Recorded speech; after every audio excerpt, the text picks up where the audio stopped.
Hello, I'm Fred. Welcome to Vlogmas 2020. Today's beer is Firestone Nitro Merlin Milk Stout. Can we get this in focus?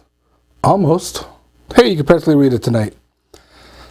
I've had this camera for almost a year now. I'm still learning how to use it. Maybe by the end of this month or however many weeks, it'll be in focus and properly set up, and I'm dying of heat because I spent a lot of time setting it up. I get up here. Okay, now this says on there, stop, pour hard into glass. I'm not sure how one pours hard, but I'm guessing you dump it. Is that hard enough? Does anyone know how to pour hard? Reading the can, this company is from California, but I don't know anything else about them.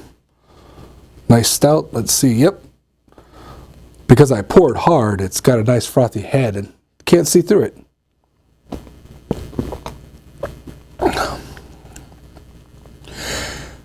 It's milky. I mean, it doesn't taste like it's got milk in it, but because of the froth and everything, I mean, it's got a good head. Like, I mean, it looks like it was poured from a tap, so it's got the right thing. Today's topic is the Thanksgiving menu that we had last week. I don't really go for traditional Thanksgiving. In fact, I was thinking about it earlier. The first Thanksgiving I remember, I was 12 or so. My mom and I had just moved to a new state. No stores were open except one grocery store. We didn't have any friends or family in the area, so we went there and grabbed stuff from the deli and ate in the car. That's literally the first Thanksgiving I can remember. And so it wasn't until I got married that we started doing more traditional Thanksgiving, and then things move around, and then of course this year is a special year when you can't see anyone, so I was absolutely not making a turkey. Instead, my menu was, and I got my list here, bacon wrapped ribs, mac and cheese, deviled eggs, fried okra, sweet potato pie, and a muskmelon. Because this came up on Facebook, a muskmelon is what Americans usually call cantaloupe, but we can't get cantaloupe in this country. It's a misnomer. According to AB, 10, 20 years ago, however long ago it was. I haven't looked it up recently. Can we get cantaloupe? I don't think we can get real cantaloupe. So anyway, bacon wrapped ribs. I once went to, a bacon festival that had bacon wrapped ribs from a local restaurant. They were delicious. I decided that I would come up with a recipe of my own, and I would try until I perfected the recipe. According to the blog post that I had to look up on Wayback Machine, I nailed it the first time. And I mostly followed that recipe this time, and yes, they were very delicious. Seriously, make bacon wrapped ribs. In short, you take a rack of ribs, or how many ever you want to cram in your smoker at once. You put your dry rub on it overnight, 24 hours. You do have a dry rub, don't you? Get a dry rub. You then slice it up. Hi, kitty. This is cheese. You then slice it up into individual ribs, wrap each one with a thin piece of bacon, throw it back in the fridge for another day or another night. Then you got 9 hours of smoking ahead of you. For the first 4 hours, you wrap them up in aluminum foil, throw them in your smoker. Then you dump the liquid that has come off of them into your smoker's liquid chamber, you know, that holds the water or wine or whatever you're smoking with. And you throw it in for another 4 hours without the aluminum. And then you put them straight on the rack, either before or after this point, doesn't really matter, for the last hour, and smoke it with chips.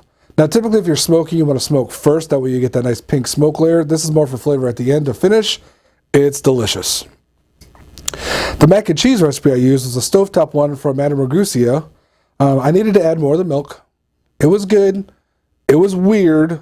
I've never had like a fresh made mac and cheese that tasted more like a Kraft box. It was very odd. We all agreed that it's not our favorite food. I make a baked mac and cheese. It's a lot better. But there we go. Deviled eggs, standard deviled eggs. Just paprika, all right? I use smoked paprika and regular paprika. I like two kinds, but paprika. Just do it. Fried okra from a bag, deep fryer, easy. Sweet potato pie? Sweet potato pie, I've never had before. We always make pumpkin. My daughter requested it.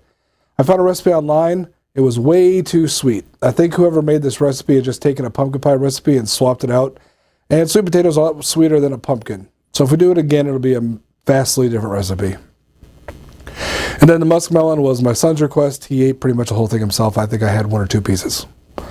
So it was a good meal.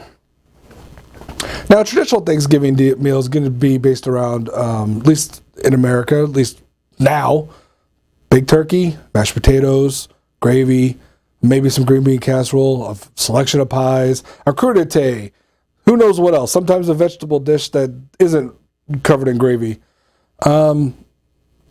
Turkey, I'm not a fan of turkey. I make a pretty decent turkey, but I don't like to eat it. An alternate could be ham. Ham's good. It's pain to make. I mean, okay, I know I spent 3 days making bacon wrapped ribs, but still, that was better. I guess you could go like stuffed chicken or goose or lamb, or pretty much you can do anything. Usually in America, when we say, in the United States, just to say, when we say Thanksgiving, people think turkey. And then you've got a week or 2 of leftovers for turkey sandwiches and whatnot. Turkey's fine, don't get me wrong. It's never going to be my first choice. And it's never going to be worth all the work. Even if it's less work. See, the bacon wrapped ribs, they really are worth all that work. And I forget that. I didn't think they were for a while, so I haven't made them in years. But I might make them again fairly soon. By the way, this is a lot better than last night's Leinenkugel. It's very creamy.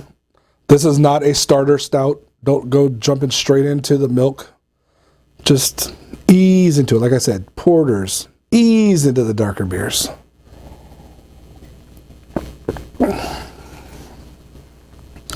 Yeah, I'm not mad at this one. I got a smaller can of it. I haven't had really a lot of drinks in months, quite frankly, years. So I didn't want to jump into some of the healthier alcohol levels of the ones I have. Coming up, there are some that are going to knock me on my butt. By the end of a 5 or 10 minute video, you'll probably be able to see the difference. We're not there yet. We're easing to that. As I mentioned in last night's video, this is only 2 of 24. So stick around. Now that we've got 2 videos, YouTube will allow me to recommend the what's that thing called? Playlist. It'll be here. Hold on. I figured it out last night. So here is the... I forget what I said last night.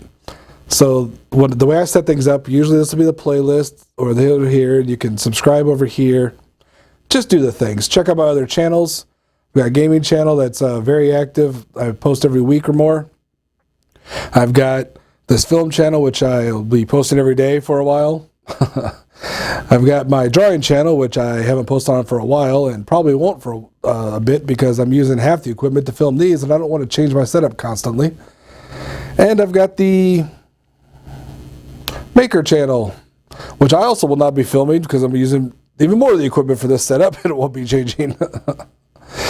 So that is all. I still haven't come up with a nice catchphrase on my Minecraft videos. I always say, as always, like, comment, subscribe. I'll catch y'all later. I'm okay with I'll catch y'all later. But you know, if you like it, if you, whatever. What I don't ask for is share it. Hey, share these videos. I'm sure someone else will like it. Also, if you're a beer drinker, I want to be a beer drinker, go ahead and try the Firestone Brewery's Nitro Merlin Milk Stout. It's pretty good. L'chaim!